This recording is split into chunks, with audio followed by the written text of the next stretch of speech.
정치권 이슈를 직접 묻고 답하는 정치 와이. 제3지대 일단 중텐트는 만들었는데 빅텐트로 가는 길이 험난해 보입니다. 미래대연합 공동대표인 김종민 의원이 전화로 연결돼 있습니다. 입장 들어보죠. 의원님 안녕하십니까? 예, 안녕하세요. 네, 개혁 미래당 공동 창당이 이틀 앞으로 다가왔습니다. 이거 창당 준비로 예. 많이 바쁘시죠? 예. 준비는 잘 되고 계십니까? 예, 준비를 잘하고 있습니다. 네, 그 앞으로 이제 개혁 미래당 공동 창당 준비위원장으로도 불러드려야겠네요. 예. 예. 이번 총선에서 어떤 당이 기호 3번을 차지할 것인가 관심이 집중되고 있는데 이 의석수를 기준으로 배정이 되잖아요. 예. 지금 정의당이 6석, 개혁미래당이 3석, 개혁신당이 1석입니다. 현재 네. 상황으로만 보면 몇 석이 더 있으셔야 기호 3번 확보가 가능한데 자신 맞습니다. 있으십니까? 예.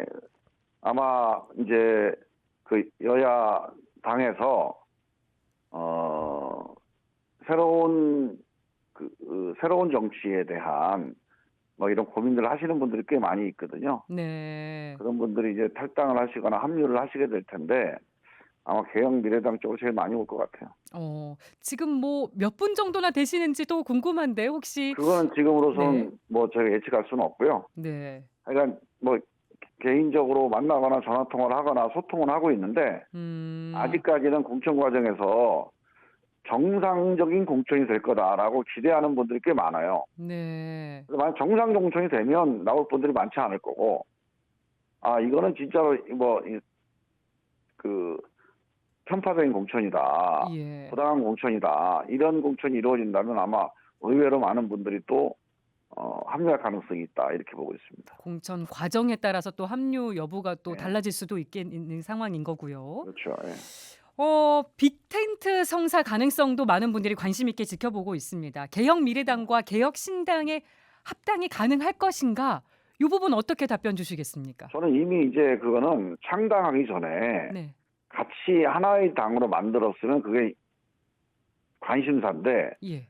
이미 다 창당을 했고 저희도 창당을 하잖아요. 그럼 각자 창당을 해서 네. 국민들한테 왜 창당을 했는지 우리는 어떤 길을 가려고 하는지를 지금부터 얘기를 해야 됩니다. 예. 지금 합당하자는 얘기는 그 다음에 국민들이 보기에 당신들 가는 길이 비슷하니까 힘 모아서 기득권 정치 타파해라. 네. 그렇게 민심이 모아지면 통합하는 거고. 그럼 민심이 안 모아지고 너희들 보니까 가는 길이 다른데? 색깔이 다른데? 그래 버리면 합당할 필요가 없는 거고 뭐 선거 연대 정도 하는 거죠. 네. 그래서 저는 그거는 각자 자기 갈 길을 국민들한테 밝히고 네. 그 길에 대해서 국민들의 민심이 모아지는 거에 따라서 결론이 나는 거지 뭐 이낙연 대표가 또는 이준석 대표가 맞먹는다고 되는 일이 아니에요, 이거는. 그러니까 이 사람들이 정치인들이 협상해서 이루어지는 게 아니고 예. 민심의 흐름이 어디로 갈 거냐 예. 이거를 2월 한 달 동안 전 지켜봐야 된다고 봅니다. 또 두 당이 걸어갈 노선도 또 국민들이 보면서 또 생각을 하게 되는 그럼요. 거니까요. 그게 제일 핵심이죠. 지금 말씀해 주신 거에 좀 연장선상인 것 같기는 합니다. 개혁신당 네. 이준석 대표가 어제 개혁미래당에 실망했다는 얘기를 했습니다. 방송에 나와서 이준석 얘기밖에 안 한다. 이름에 개혁을 넣었는데 어떤 개혁을 하고 싶은지 말해야지 왜 이준석을 개혁하려고 하냐. 윤석열 피해자 모임, 이재명 피해자 모임으로 합쳐진 것 같이 되면 소극적인 지지를 받을 수밖에 없다고 말했습니다. 이준석 대표 발언 어떻게 받아들이십니까? 전혀 사실이 아니고요. 이준석 대표가 그렇게 방송에 나서 남의 당에 대해서 그렇게 험담하는 건 좋은 자세가 아니고요. 지금 저희가 창당 준비를 하고 있잖아요. 네. 창당 준비를 하는 과정에서 저희가 갖고 있는 뭐 개혁의 목표나 방향을 조금 창당 이후에 얘기하려는 시간을 지금 벌고 있는 거니까 뭐 그게 전달 안 됐다고 해서 우리가 개혁 노선이 없다. 이거는 사실이 아니죠. 예. 그거는 이제 약간 험담에 해당되는 수준이고 저희가 이제 상당이 되면 당연히 왜 저희가 창당을 했는지 예. 우리가 왜 이 길을 가는지 분명히 국민들의 말씀을 드리고 함께 가자 이렇게 호소를 드릴 건데요. 예. 일단 다른 거 다 떠나서 일단 대한민국의 민생도 위기고 미래도 위기잖아요. 네. 지금 민생이나 미래나 다 위기인데 이 위기의 본질은 리더십의 위기입니다. 이 위기를 IMF 때처럼 김대중 대통령이 딱 국민 통합의 리더십을 딱 중심을 잡고 함께 갑시다. 그러면 국민들이 금모으기 운동에서 IMF를 극복할 수 있는 거죠. 지금도 마찬가지인데 지금 그런 통합적 리더십이 없어요. 예. 리더십의 위기를 우리는 해결을 하자라고 한 거고, 윤석열 대통령이나 이재명 대표가 그런 리더십을 발휘한다 그러면 신당이 안 나왔겠죠. 거기에 기대할 게 없어요. 네. 윤석열 정부도 국민들의 심판을 거의 받은 셈이나 마찬가지고, 예. 이재명 대표도 그 민주당을 지지하는 핵심 지지층 말고는 일반 국민들로부터 60% 가까이 또 비토를 당하고 있고, 그래서 저는 이런 이 기존에 있는 기득권 정치를 타파하고 새로운 정치 리더십을 만드는 네. 이런 국민들, 그래서 양극단 대결 정치를 타파하는 그런 새로운 국민들을 분열시키는 정치 말고 네. 국민들을 통합시키고 타협시키는 정치, 이런 국민 대타협 정치를 위해서 저희가 새로운 신당을 하게 됐다. 예. 이렇게 말씀을 드리고요. 최근에 좀 부연해서 말씀을 드리면 네. 이제 그 수도권 전철을 지하화하겠다. 그런 얘기 나왔습니다. 뭐 수도권에 있는 고속도로를 지하화하자 이런 얘기들을 해요. 그 민주당이나 국민의힘이나 다 이제 똑같이 얘기했죠. 앞서거니 뒤서거니 그렇게 예. 얘기를 하죠. 그 거기에 이제 예산이 엄청난 예산이 들어가지 않겠습니까? 네. 자, 그러면 수도권 전철을 지하화하는 건 수도권 주민들에게 엄청 필요한 일이에요. 좋은 정책입니다. 예. 돈이 들더라도 해야 돼요.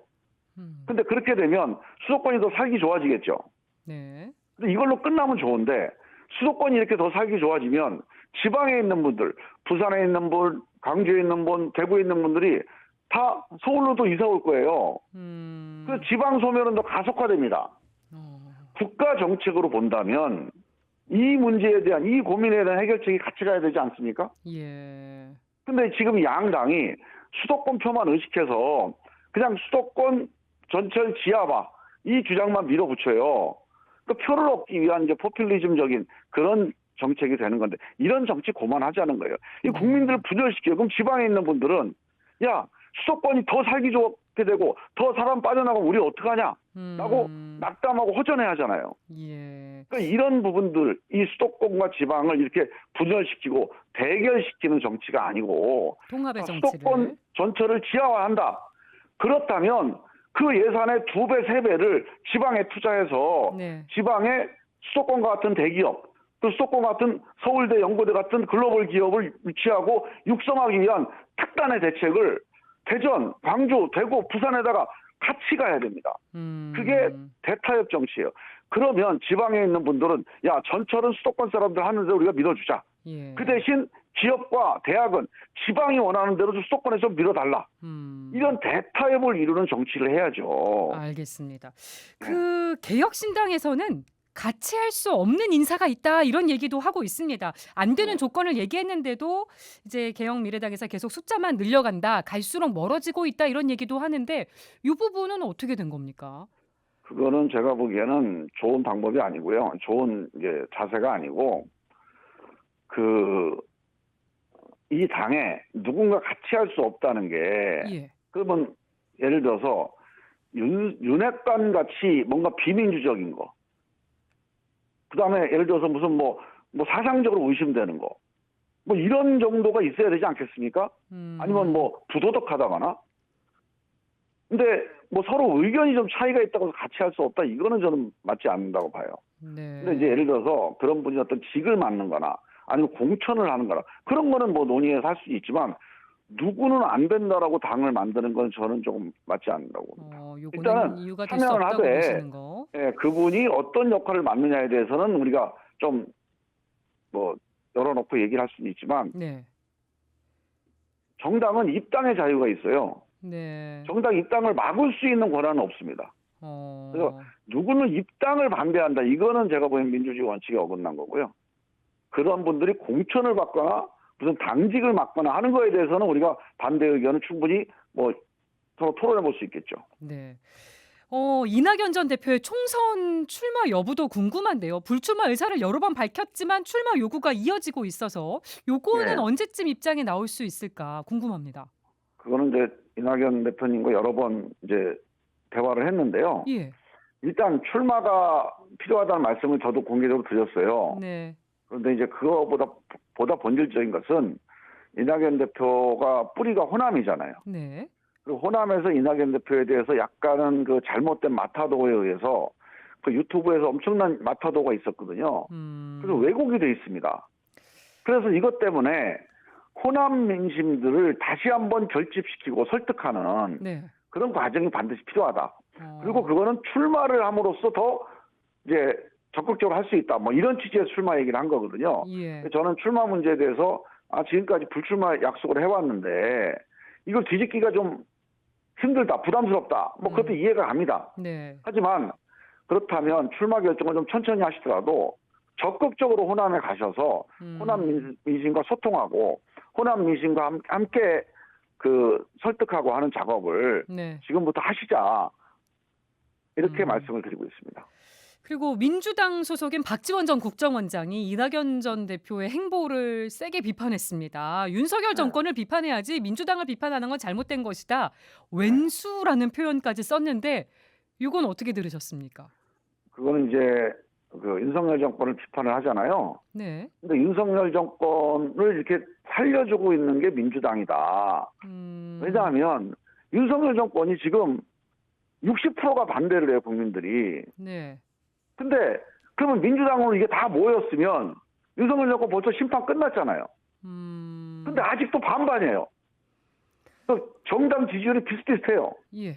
이건 민주당이 잘못하는 거죠. 그러니까 박지원 그 의원님도 정말 민주당 정신을 만약에 지키려고 한다면 그 민주당이 왜 국민들로부터 이렇게 지지를 못 받는지에 대해서 지적하고 혁신하라고 통합하라고 얘기를 해야지. 그렇게 이재명 대표 편만 들면 안 돼요. 민주당도 책임이 있다는 말씀. 그러니까 박지원 의원님은 그러니까 공천 받기 위해서 당대표한테 뭐 듣기 좋은 소리 한다고 그렇게 말씀하실지 모르지만 그건 민주당을 국민들로부터 멀어지게 하는 길입니다.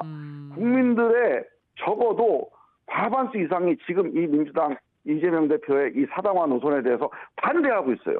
예. 그럼 그걸 바꾸려고 노력을 해야지 그게 정치 원로로서 책임 있는 자세고. 네. 뭐 김대중 대통령의 비서실장이라고 말씀하시는데 그게 김대중 대통령 그 정신을 지키는 길이지. 국민들 과반수 이상이 이 길이 아니라고 하는 길에 대해서 그냥 공천 받으려고 그거 괜찮다. 네. 그거 잘한다. 이게 무슨 제대로 된 정치인가? 이건 민주당 정신에서 벗어난 겁니다. 그건. 예. 그리고 민주당이 총선에 적용할 비례대표 선거제 결정 권한을 이재명 대표한테 오늘 위임하기로 했습니다. 뭐 전당원 투표제 얘기도 나왔었는데 결국 이렇게 결정이 된 건 어떻게 보세요? 글쎄요, 뭐 제가 보기에는 그냥 민심 따라서 원칙 따라서 하면 되지. 이걸 뭐 이렇게 결정을 고민한다는 것 자체가 저는 이게 신의에 어긋나는 거죠. 국민과의 약속을 완전히 깨버리는 건데 저는 이거 고민하는 것 자체가 저는 벌써 이 원칙에서 벗어나 있다고 봅니다. 네. 이걸 어떻게 고민을 합니까? 이 약속을 정말로 의원총회에서 약속을 했지, 전당대회에서 약속을 했지, 대국민 국회 연설에서도 약속을 했지. 여러 번 약속을 했었던 이런 사안이죠. 약속을 어떻게 깨죠? 예. 그리고 끝으로 요 질문 드릴게요. 지역구가 논산, 금산, 계룡이신데 이번에도 같은 지역구로 출마하시는 건가요? 일단 제 지역구에서 출마하는 게 일단 기본 이제 원칙인데, 네. 그러니까 당이 창당이 되면 이 당을 위해서 어떻게 해야 된다라고 하는 또 판단이 있을 수 있잖아요. 예. 근데 아직 그런 판단까지는 이 창당 이전이라 안 해본 상태인데 창당 이후에 그런 요구가 있다면 한 번 더 생각을 해봐야 되는데 그거는 뭐 이제 창당 이후에 한번 고민이나 한번 의견을 들어보려고 합니다. 일단 지금으로서는 제 지역구에 출마하는 거를 원칙으로 생각하고 있습니다. 지역에서는 신당 바람이 좀 불고 있습니까? 아직까지는 창당이 안 된 상태니까요. 네. 창당해서 한 달 정도 왜 우리가 이 신당을 만들었는지 어떤 정치를 할 건지를 호소를 드리면 네. 잠재적인 지지층은 3분의 1 정도 돼요. 그러니까 해볼만 하죠. 예. 알겠습니다. 지금까지 김종민 개혁미래당 공동창당 준비위원장과 함께했습니다. 인터뷰 고맙습니다. 예, 감사합니다.